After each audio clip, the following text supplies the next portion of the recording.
Ladies and gentlemen, we are 60 seconds away from our live broadcast on Phoenix TV. Please take your seats and silence your electronic devices and cell phones.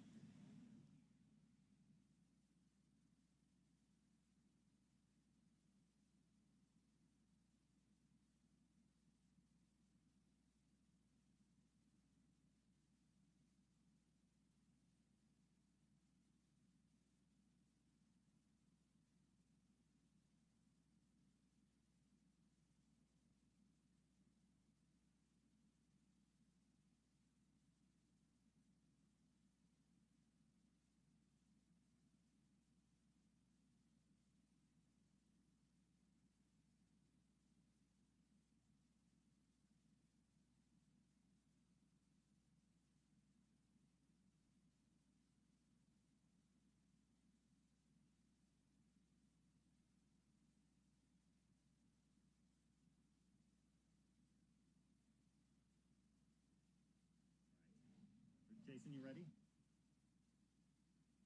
In 5.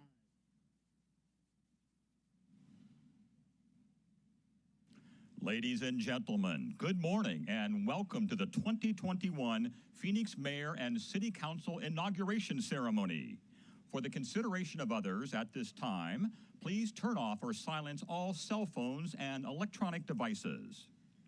Now, please join us in welcoming the Phoenix City Council. Mayor Kate Gallego, Councilwoman-elect Ann O'Brien, Councilwoman Deborah Stark, Councilwoman Betty Guardado, Councilwoman-elect Councilwoman Ansari, Councilman Jim Waring, Councilwoman Laura Pastor, Councilman Sal DeCiccio, and Councilmember Carlos Garcia. Ladies and gentlemen, please rise for the posting of the colors by the Phoenix Police and Fire Honor Guard. Following the posting of the colors, we will recite the Pledge of Allegiance.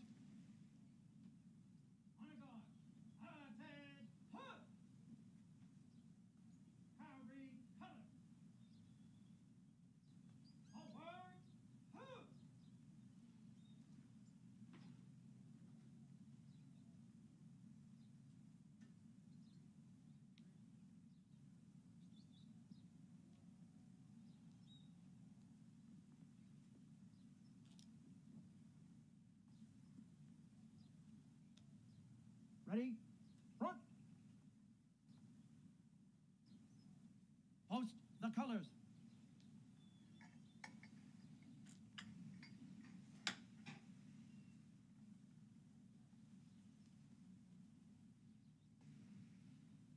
Ready?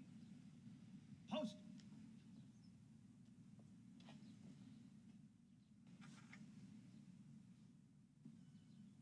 Present. Home. We will now recite the Pledge of Allegiance. I pledge allegiance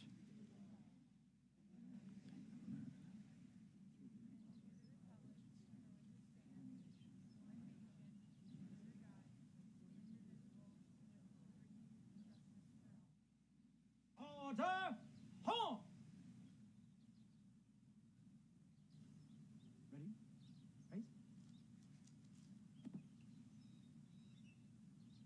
Forward. Huh.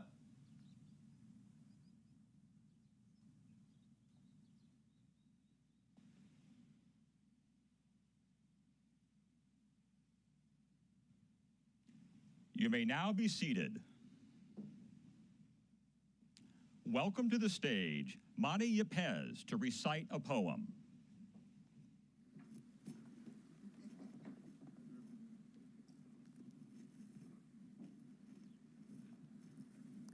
First Generation by Joma Ubem.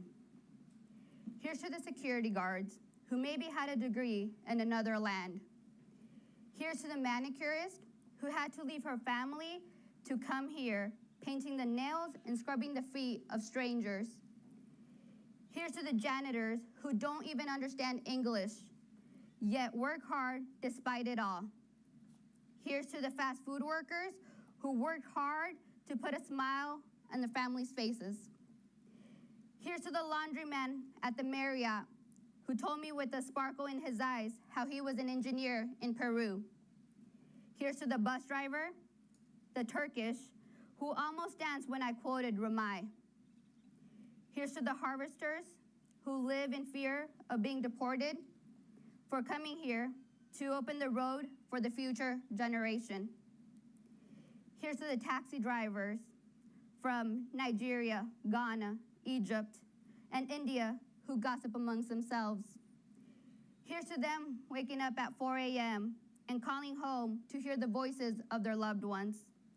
Here's to the children who, despite it all, become artists, writers, doctors, lawyers, activists, and rebels.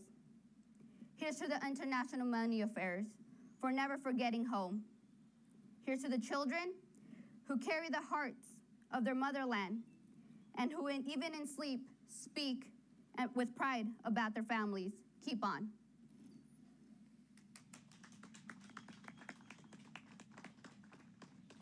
Now, it is time for Phoenix's newly elected mayor and council members to take their oath of office. Please welcome to the stage Chief Presiding Judge B. Don Taylor III, who will administer today's oath of office for Mayor Kate Gallego. Now, please welcome to the stage Mayor Kate Gallego, along with her parents, Julie Nearkin and Jim Widland. And her son, Michael.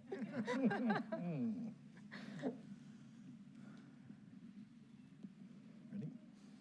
Please raise your right hand and repeat after me.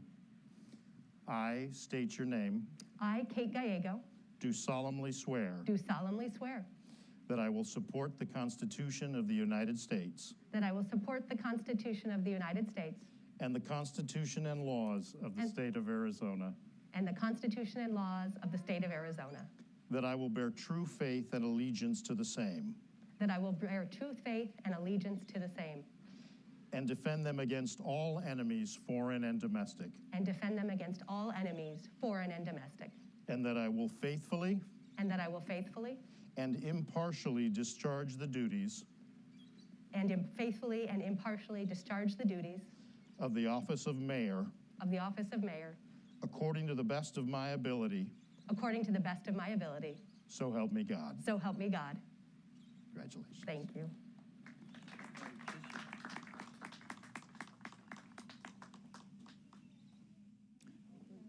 Now, please welcome District 1 Councilwoman Ann O'Brien, along with Terry O'Brien, Amanda O'Brien, and Thomas O'Brien. Judge Taylor will administer the oath of office.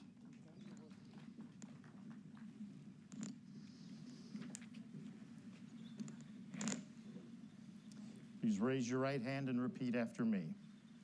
I state your name, I, Ann O'Brien, do solemnly swear do solemnly swear that I will support the Constitution of the United States that I will support the Constitution of the United States and the Constitution and laws of the state of Arizona, and the Constitution and laws of the state of Arizona, that I will bear true faith and allegiance to the same, that I will bear true faith and allegiance to the same, and defend them against all enemies, foreign and domestic, and defend them against all enemies, foreign and domestic, and that I will faithfully and that I will faithfully and impartially discharge the duties and impartially discharge the duties of the office of City Council Member of the office of City Council Member, according to the best of my ability, according to the best of my ability, so help me God. so help me God.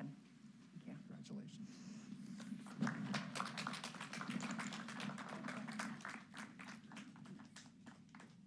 Now, please welcome to the stage District 3 Councilwoman Deborah Stark, along with Brian Stark and Corey Stark. Judge Taylor will administer the oath of office.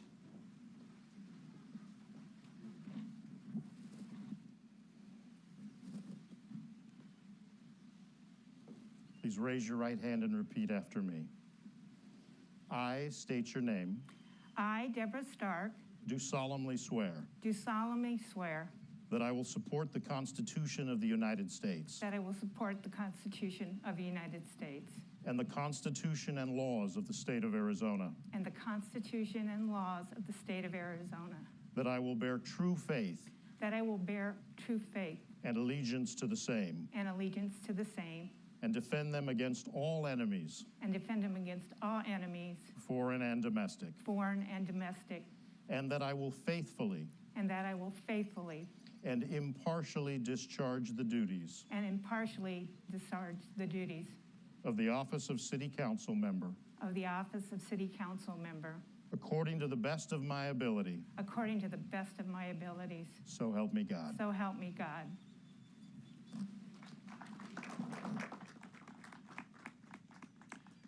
Now, please welcome to the stage District 5 Councilwoman Betty Guardado, along with Hector De Jesus and their children, David and Santiago. And please welcome Susan Minato, co-president of Unite Here, Local 11, who will administer the oath of office. Over here. Please raise your right hand and repeat after me. I state your name. I, Betty Guardado, Do solemnly swear do solemnly swear that I will support the Constitution of the United States that I will support the Constitution of the United States and the Constitution and laws and the Constitution of laws of the state of Arizona, of the state of Arizona, that I will bear true faith that I will bear true faith and allegiance to the same, and allegiance to the same, and defend them against all enemies, and defend them against all enemies, foreign and domestic, foreign and domestic, and that I will faithfully and impartially and that I will faithfully and impartially discharge the duties discharge the duties of the office of the City Council Member of the office of City Council Member according to the best of my ability, according to the best of my ability, so help me God. so help me God. Congratulations. Thank you.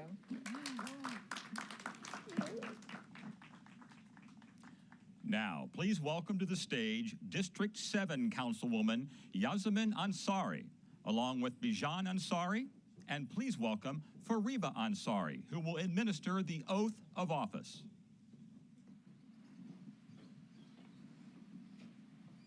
Please raise your right hand and repeat after me. I state your name.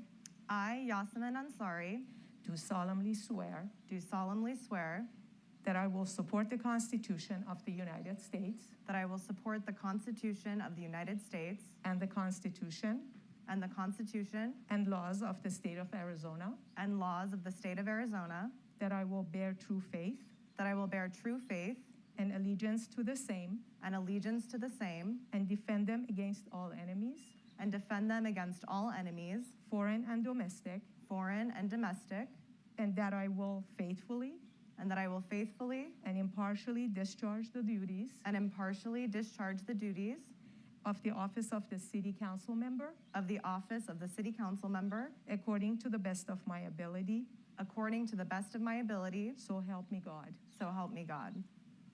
Congratulations. Now, please welcome to the podium for the first time, Councilwoman O'Brien.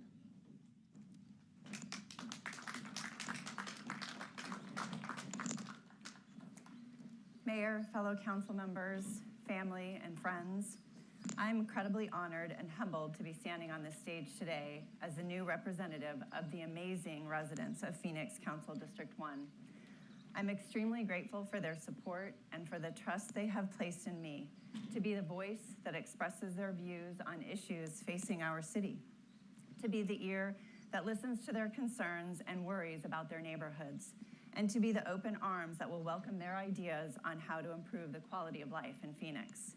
As a native Arizonan who spent most of my life in North Phoenix, my family and I were drawn to District 1 in 2004 for its strong sense of community. And add to that the district's inspiring, beautiful, natural landscape, and we were hooked. Undoubtedly, this community had a lot to offer my young family, and it was only fitting that I give back. As a mother of school-aged children back then, I served on a number of committees in the school district to represent parents like me and my husband whose desires were simply to provide accessible, quality education in a safe environment to our students, teachers, staff, and parents remains strong. In a few weeks, my son will complete his college curriculum, and my husband and I will soon be proud parents of 2 Northern Arizona University graduates. While many of our friends have been congratulating us for the start of our relaxing years as empty nesters, I realized that I had more to give to the community that has been so generous to us. That is why I ran for election to represent Council District 1. This is why I'm here today. District 1 is on the threshold of tremendous economic development. We are excited about the Taiwan Semiconductor Manufacturing Company making District 1 its home. Their presence will not only generate hundreds of jobs within their plant, but will generate hundreds more as other supporting businesses establish themselves in North Phoenix. As our district prepares to position itself as the next major employment corridor in the region, our community needs to be ensured that the basics, such as having a wide array of housing options, different modes of public transportation, and adequate streets and other infrastructure are in place and ready to welcome individuals new to District 1. And there's the beloved transformation of our Metro Center, where I spent most of my teenage years working at Park Lane Hosiery, hanging out with friends at Farrell's Ice Cream Parlor, or catching a movie. It was definitely a place to see and be seen. Now that the center of my teenage years has closed to begin a new chapter, I look forward to taking part in its transformation into a kind of hub that will be appreciated, frequented, and enjoyed by many, yes, even the tech-savvy teenagers of today. The Metro Center area has always been vital to our district's economic and social framework, and we want to keep it that way. Collaborating with Valley Metro Light Rail and surrounding local businesses, our economic development planning and zoning teams will be key to approaching Metro Center's transformation holistically. But most essential to the success of the evolution of Metro Center will be the residents of our district. These are exciting times for our community, and I want to ensure that constituents are a part of every step of the process. But let us be reminded that with various opportunities and anticipated growth on the horizon come growing pains as well. Homelessness continues to be a concern for our city, a concern that I hope we can tackle and find solutions with a more regional and proactive strategy. Public safety response times in North Phoenix also are a huge concern for our residents. With new businesses and residential developments being planned in the area, having immediate access to public safety will be a must. Equally important is providing the proper training for our public safety personnel so they are equipped with the knowledge to deal with this variety of situations. As District 1 gets ready to embark on this journey of establishing an impressive employment corridor, building modern infrastructure and diverse housing options, and having programs in place that support and enrich our residents, we will continue to return to normalcy. It is vital to ensure vaccines are made available to all our community members. In the very near future, we will soon be able to sit next to each other at a community meeting, discuss our neighborhood challenges, and work side by side to resolve them. And this is what I long for, to meet each of you, to determine together what is best for you, your family, your friends, and your neighbors.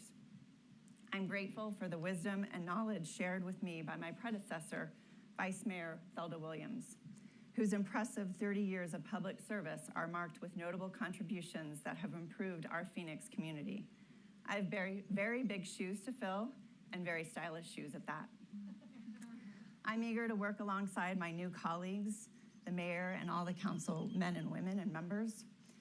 Let's make good things happen for the 5th largest city in the nation. While we may not always see eye to eye, my hope is that our respect for each other will overcome any differences and lead us to make the kind of decisions that truly reflect all of our residents' desires.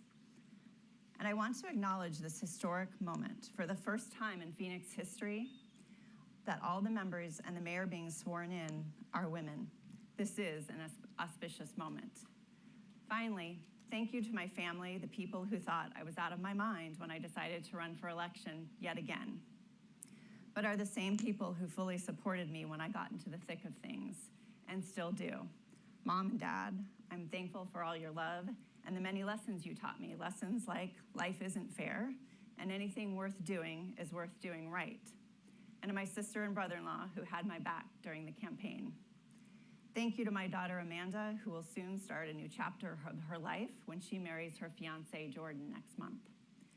Thank you to my son Thomas, who will earn his mechanical engineering degree from NAU next week and begin the next phase of his life, adulting. And my heartfelt gratitude to my husband of 27 years, Terry, who's retiring next week after 40 years with IBM. You are my rock and my best friend. He even promised to drive me to City Hall every day if I won, although I believe he will find other things to keep himself busy. To the residents of Council District 1 and the City of Phoenix, thank you for allowing me to serve you.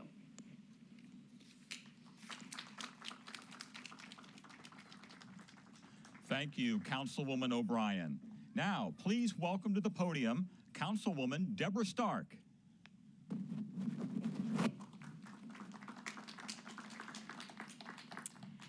First and foremost, happy birthday, Carlos Garcia.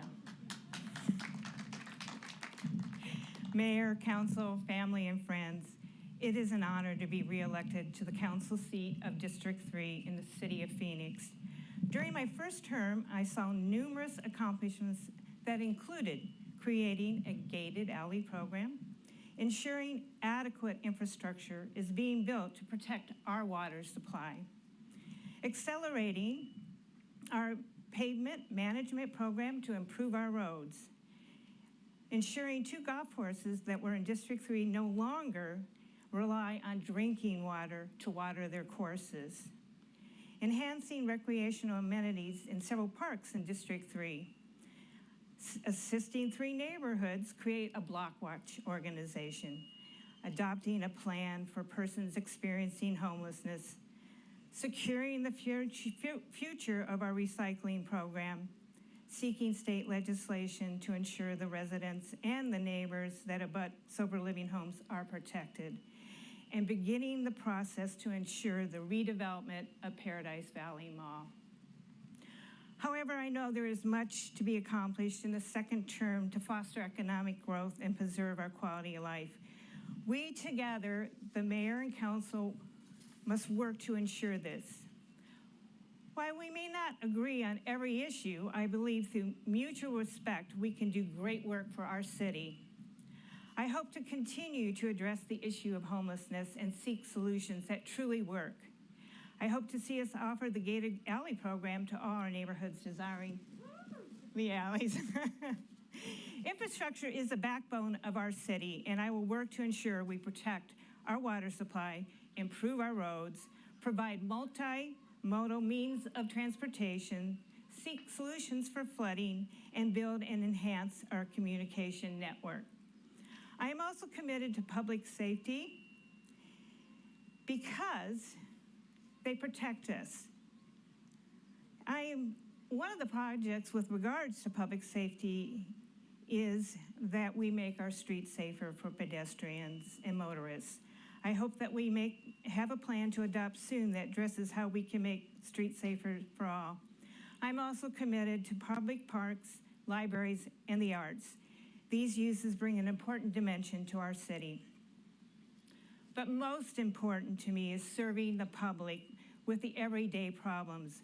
Whether it's a pothole, weeds, or water leak, my office wants to assist you. Local government impacts residents and businesses in the most basic of needs. My office is here to serve you. You may not always get the answer you want, but we will thoroughly review and try to solve the problem. I'm extremely excited about the next 4 years, and I want to give a special warm welcome to the newest members of council representing District 1 and District 7. I especially want to thank my family who has supported me through this journey. I am very proud to be married to Brian Stark and to have 2 wonderful children. Thank you all. Let's get to work. Thank you, Councilwoman Stark. Now, please welcome to the podium, Councilwoman Betty Guardado.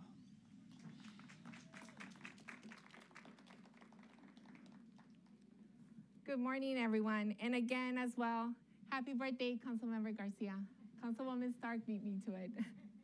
So my name is Betty Guardado, and I am the Councilwoman for District 5 for the next 4 years. And I am proud to be able to represent. And I want to start by taking a moment of silence for everyone we have lost in the last year. On a personal level, I want to remember a person that supported me when I was running for office. A person that took the time to look at my background, to understand my background, and understand why was it that I was running for office. He was always a phone call away. So for today, Wayne Howard, thank you so much for all of your support and for always being there for me whenever I need it. So please, let's take a moment of silence.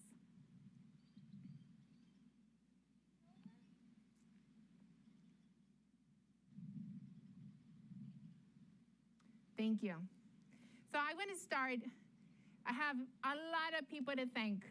But first and foremost is thanking God for giving me the strength and the ability to do everything that we've done in the last couple of years. And from there, thanking my family, my husband, Hector, David, Hector has different names. My children, David de Jesus, Santiago de Jesus. God, you guys were there with me when it was tough and it was rough. I don't know, Santiago, how many strollers we went through as we went out there knocking on doors.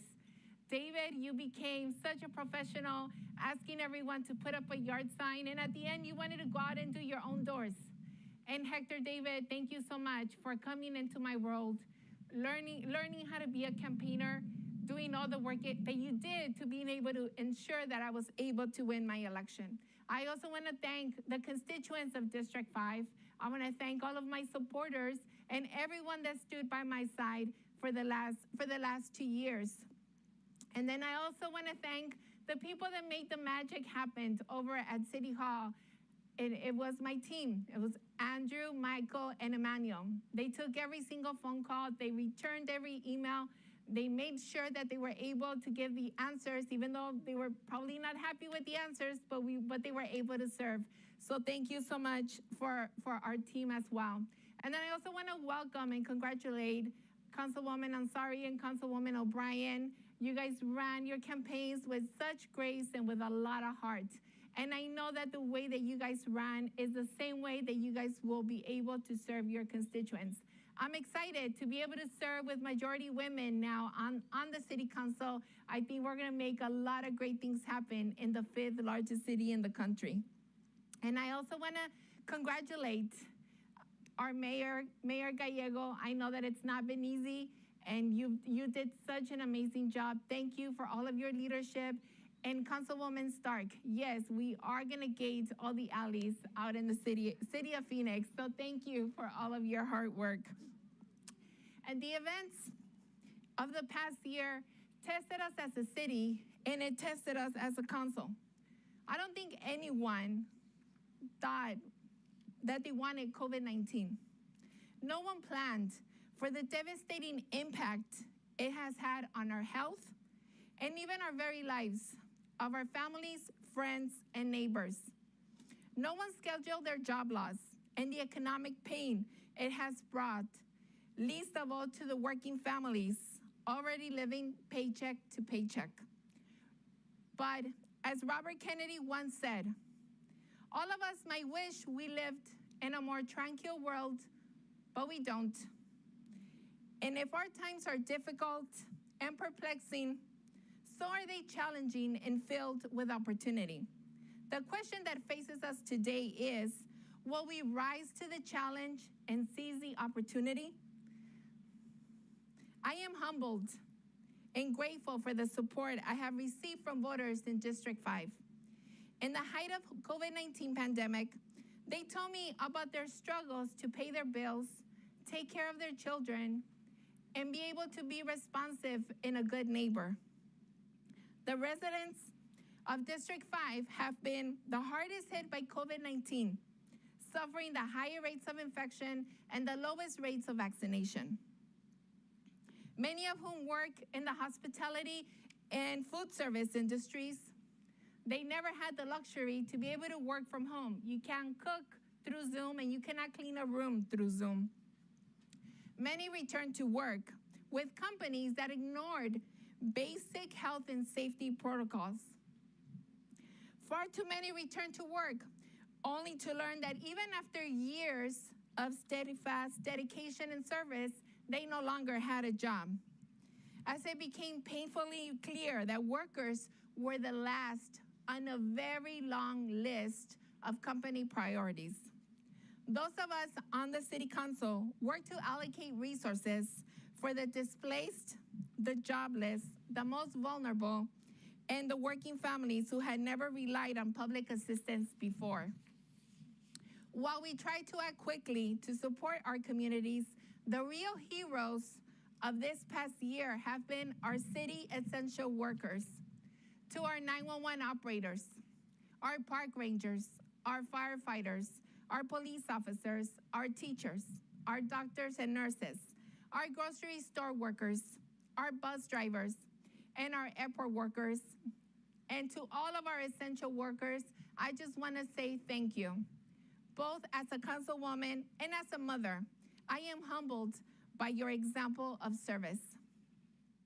I remember last summer, in the height of the pandemic, we began delivering pallets of water to apartment complexes around our district. I was touched to see the gratitude of families for something so basic, or at least that we all thought it was basic. But my heart broke as I saw the children who would run to greet us at each stop. They were hungry, they were thirsty, without safe, affordable childcare, with parents struggling to pay the bills, even when working 2 or 3 jobs. In the midst of a pandemic, where every shift, every single parent worked, increased the likelihood that they would catch the pandemic and they would catch this virus. This is what breaks my heart. This is what keeps me up at night. What kind of city are we building for our children? This is the urgent challenge, an opportunity that Kennedy spoke about. How do we rise to the challenge and build a city that improves the quality of life for all? How do we build a city where we can work just one job, where we can all agree with the simple sentiment that one job should be enough? And if we build up a city that works for all, imagine the impact that it would have. People would have the time and the energy to get involved in their neighborhoods.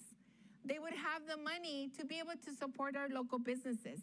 They would have the time to volunteer at their kids' school. They would have the time to register to vote and to show up at the polls and to participate in our democracy.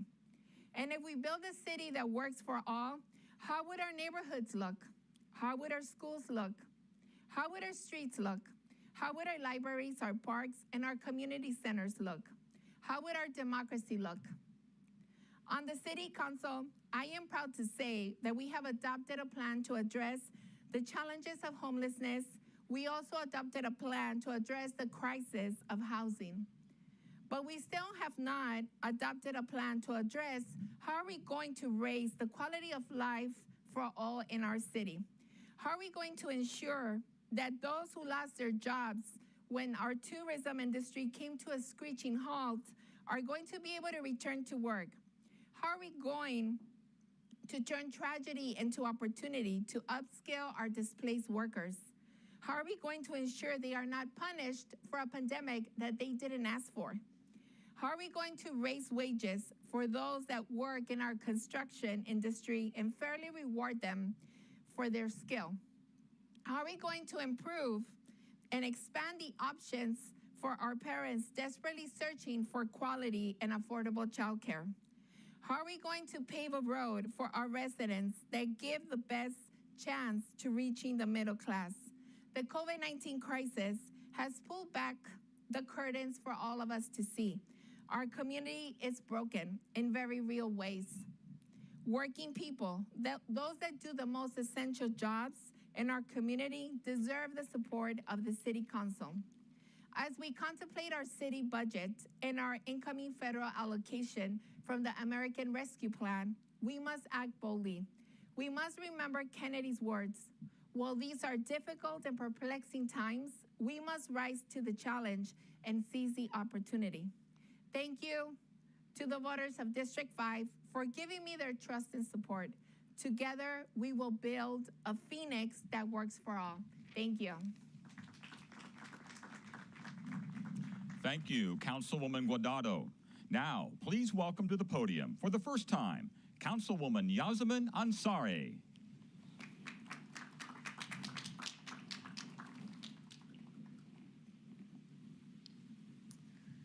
Mayor Gallego, fellow council members, and residents of my beloved city. Good morning. Happy birthday, Carlos. My name is Ansari, and I'm honored to stand here as District 7's newest councilwoman. I want to begin by thanking everyone who's here physically and the even more that I hope are watching virtually. This is not a Steel Indian School Park Zoom background. We really wish you all were here. Thank you to my incredible people-powered team, the young, diverse organizers who knocked on well over 150,000 doors to earn every last vote. Thank you to the elected officials, community leaders, organizations, and labor unions that supported me and knocked on doors with me. Thank you to my parents, Bijan and Fariba, my brother Darius, my extended family, and my friends who believed in me. This moment honestly feels very surreal in more ways than one. For those who might not know my family story, my parents immigrated to the United States during the height of the Iranian Revolution. It was 1979. My dad was getting an engineering degree in Oregon, while my mom was still a normal teenager back home in Iran. Then civil unrest broke out, school shut down, and my grandfather was jailed as a political prisoner for opposing the oppressive regime. That's when my grandparents sent my mom here so she could finish school. She often shares with me that she fell into a deep state of depression at the time, alone, thousands of miles away from loved ones, in a country she barely knew, surrounded by a language she barely spoke. Then if you go back one more generation, there's the story of my grandmother. I lost her a few years back to cancer, but I thought about her often and still think about her as this campaign process and now going into office has begun. While she grew up in Iran in the 1940s, at a time when opportunities were very limited for women, to say the least, she never let her circumstances get in the way of whatever it was that she wanted to achieve. She always persisted. She was a star student and athlete. When her father didn't let her travel to a volleyball tournament, because that's not what girls did, she argued her way into going. And when my grandfather, her husband, didn't allow her to take an international trip by herself, she did so in secret anyway. The point is, there is an alternate reality here where I could have easily not been standing here. I'm incredibly proud to be the youngest woman ever elected to the Phoenix City Council and the first ever Iranian American elected to public office in the state of Arizona. But my story is not unique, and actually the profound diversity it represents is part of what I love so much about District 7. We're a district of immigrants and self-starters. I've walked every corner of our district, from South Phoenix and Maryville to Laveen and Estrella to Central Phoenix, and I was never ceased to be amazed by the stories of our community. But ongoing crises, whether it's the unprecedented health crisis, a crisis of housing affordability, a crisis of economic and racial inequality, and the climate crisis, have exposed and exacerbated the deep injustices in our city. District 7 deserves its fair share of investment and attention, and I'm ready to be a full-time councilwoman who is accessible, but more importantly, ready to demand more for our district. Starting today, I will work with the mayor and the council to help lead Phoenix safely out of the pandemic. With the American Rescue Plan dollars coming to Phoenix, we have the opportunity to propose forward-looking solutions to tough problems that will benefit our most vulnerable communities. It's time to reimagine how we address food insecurity, improve shelter access, and housing stability for those experiencing homelessness, and jumpstart our local economy with direct aid for people and small businesses, especially minority-owned businesses and those located along the South Central Light Rail expansion. Now, we know barriers exist, whether it's language, access to a computer or internet, mobility. Our team is ready to go above and beyond to make sure that nobody in District 7 is left behind any longer. Community organizing will continue to be a guiding principle in how we engage residents to ensure that folks actually have access to these vital resources. But our efforts to tackle the COVID crisis won't stop us from also tackling the existential and urgent threat of climate change. Phoenix must take bold action both to mitigate our own emissions, but also to help prepare us for threats such as extreme heat, wildfire, drought. I'll never forget, one of my very, very first door-to-door conversations in District 7 was with a resident named George Picos, who's now a very good friend of mine. He was lamenting, the first conversation we ever had, he was lamenting about the toxic pollution in his neighborhood and the rise that he'd noticed in asthma and lung cancer just within his own block.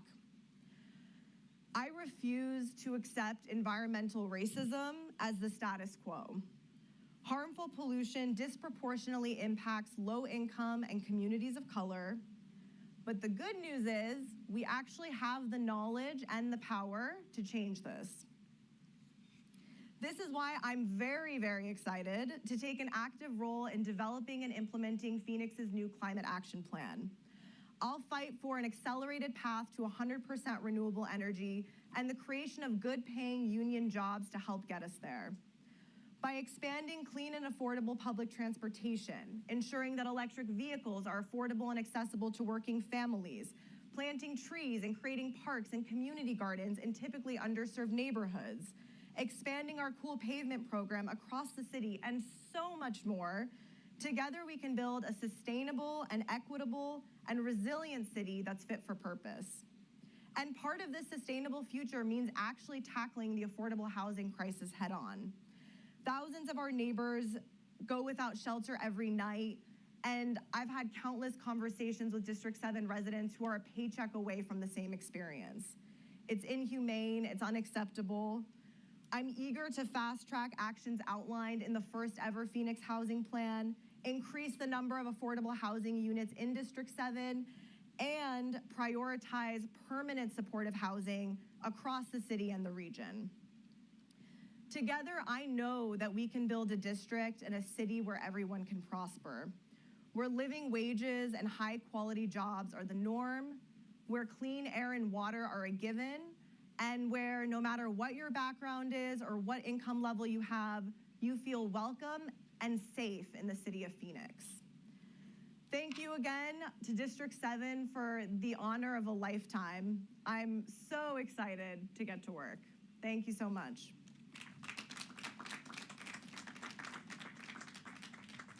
Thank you, Councilwoman Ansari. Now, please welcome to the podium Phoenix Mayor Kate Gallego.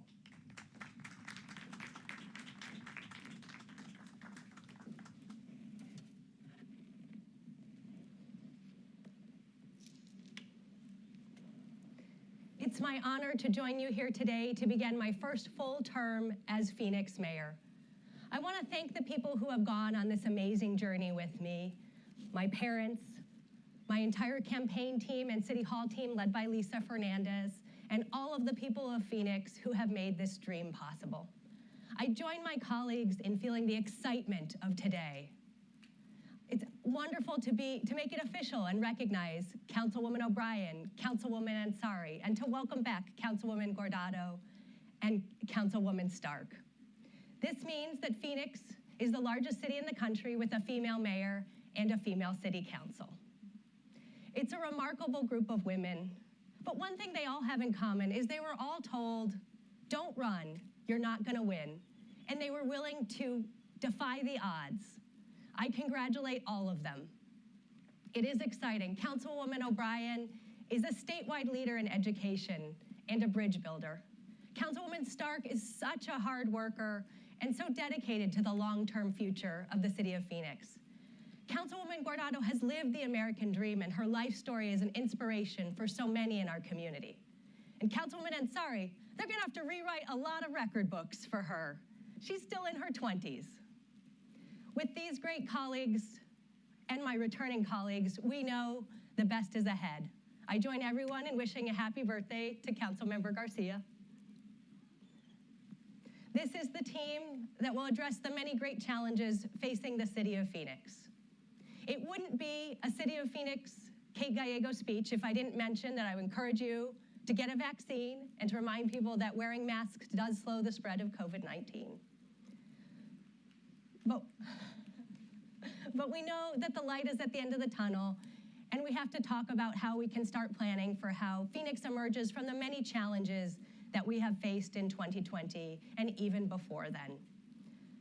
Because of wide decisions that the City Council made, we have a surplus, which gives us the ability to invest in the future of our city and determine what kind of city we want to be. I hope it will be a stronger, smarter, greener, safer city. We have some exciting programs proposed, including the largest program that's a new program during my entire time in public life, one that will invest more than $15 million in making sure we have clinicians to respond to 911 calls. Even before COVID-19, we knew that mental health systems in this city and in this country were not meeting our needs, and I hope Phoenix can lead the way in modernizing and saving lives. We'll also address challenges around our environment, and we've proposed the first in the nation Office of Heat Mitigation and Response. It will help ensure that as we address climate change, the most innovative solutions are coming out of the city of Phoenix. We're going to continue to invest in our amazing transit system, our water system, and we're going to invest in the people who power Phoenix. And it's an exciting time, and I have great optimism. If you're starting a new business, whether it be in food innovation or a bioscience incubator, we have a space for you in Phoenix. And at the height of the global pandemic, TSMC, the maker of some of the most advanced semiconductors anywhere, chose Phoenix as its home for its next generation of microchips. As I watch my son play with iPads, he's mastered them at a much younger age than I. And I know that everything he holds in the future is much more likely to have a semiconductor in it. So I hope he'll remember his mom when I need some tech support. But I also hope he'll be glad that the jobs of the future are here in Phoenix. And so whatever his dream is, I hope it's something that he can pursue in this wonderful city I call home. It's a city that's allowed me to pursue my dream.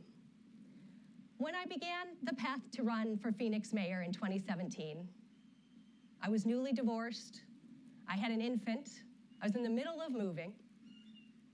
I looked around the country, none of the 10 largest cities had a mayor of my gender or my age. In another city, I might not have taken that leap, but in Phoenix, so much is possible. Hard work matters, and people will judge you by the results you get. I hope to make that reality true for so many more people in Phoenix, to have a more responsive, more transparent, more equitable city. I believe the future is so bright in Phoenix, and I'm so honored to serve as mayor and help lead the way to the Phoenix of the future.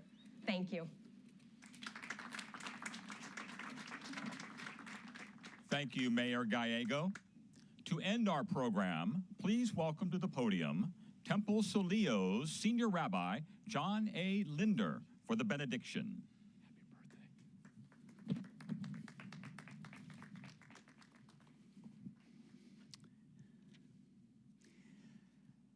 God of all people, God of all names, God of all understanding, we give thanks for the blessing of opening our eyes to this glorious morning.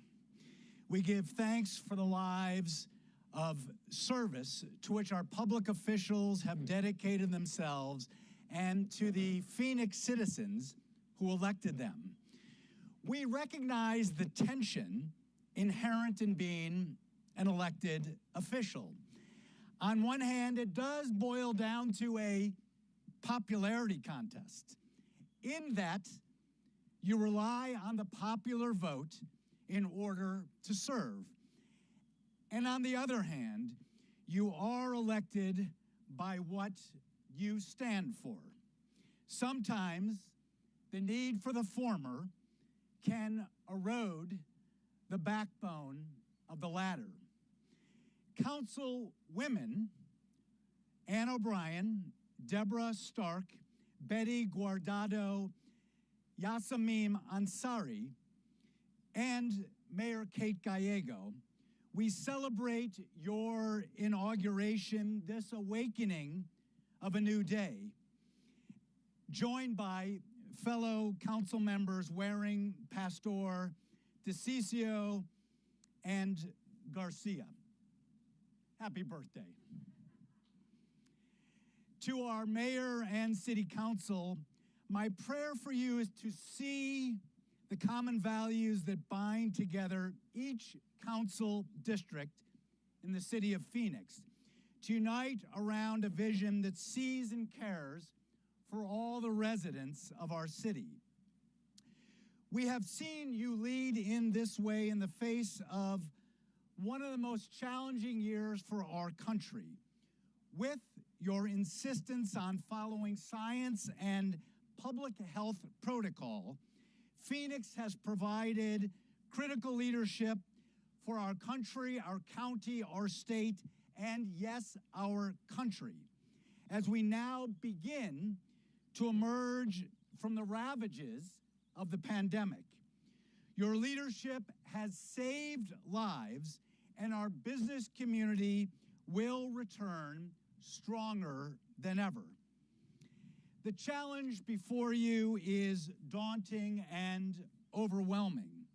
Each of you has beautifully articulated priorities for Phoenix, issues that go far beyond the boundaries of our city. I pray that our city council and mayor continue to work together in collaboration with all sectors of our city to sow seeds of unity where others seek to sow division. Of course, this does require deep listening and a spirit of compromise. It requires being able to see and hear all the residents of our community.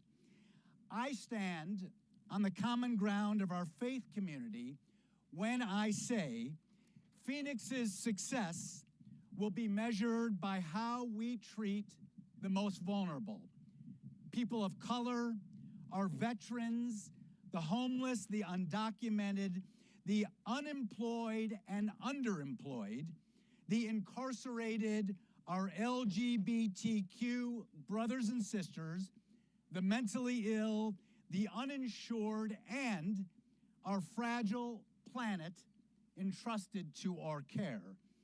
The decisions that flow from your leadership will impact the generations to come.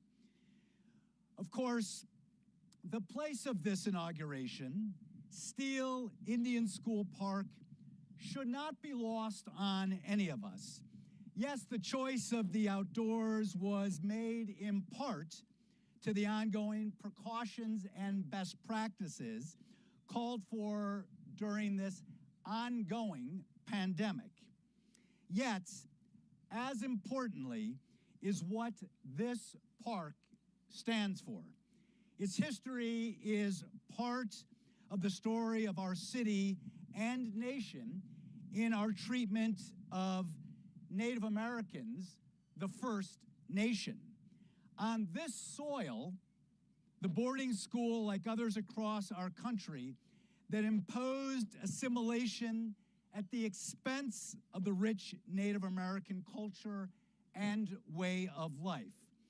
That the city of Phoenix went to the great lengths to create this park with a bequest from the Steele family speaks volumes of who our city is today. We don't put blinders on to the tough but real part of our American story, we sit in this place that now pays homage to Native American history and pays tribute to Native Americans who gave their lives for this country, originally their country.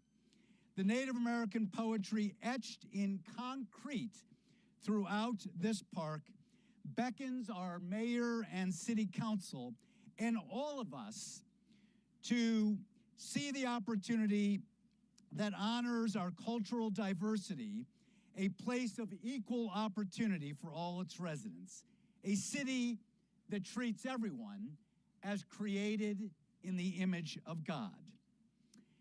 As the springtime desert wildflowers blossom in South Mountain, Papago Park, the Phoenix Mountain Preserve, so may the diverse colors you all bring to our city lift our spirits and give us hope. Councilwomen O'Brien, Stark, Guardado, Ansari, Mayor Gallego, and all of our city council, to you, your families, on behalf of our city and all people of goodwill, receive these ancient words from the Hebrew Bible.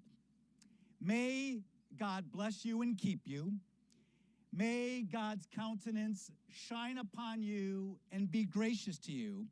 May God give you the courage to lead with values, keep you physically and spiritually aligned, granting each of you wholeness and peace.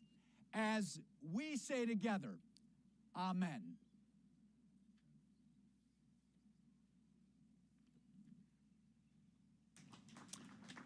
Thank you, Rabbi. This concludes today's ceremony. Congratulations once again to Mayor Gallego and Councilwoman O'Brien, Stark, Guardado, and Ansari. And thank you for joining us here today, and safe travels.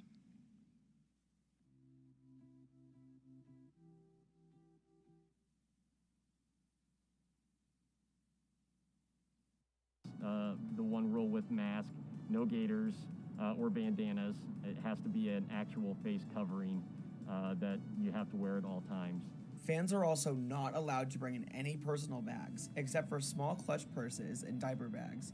This is to create an easy and contactless check-in system. In addition, tickets are sold in pods of up to 4 fans. Each pod will have a distance of at least 6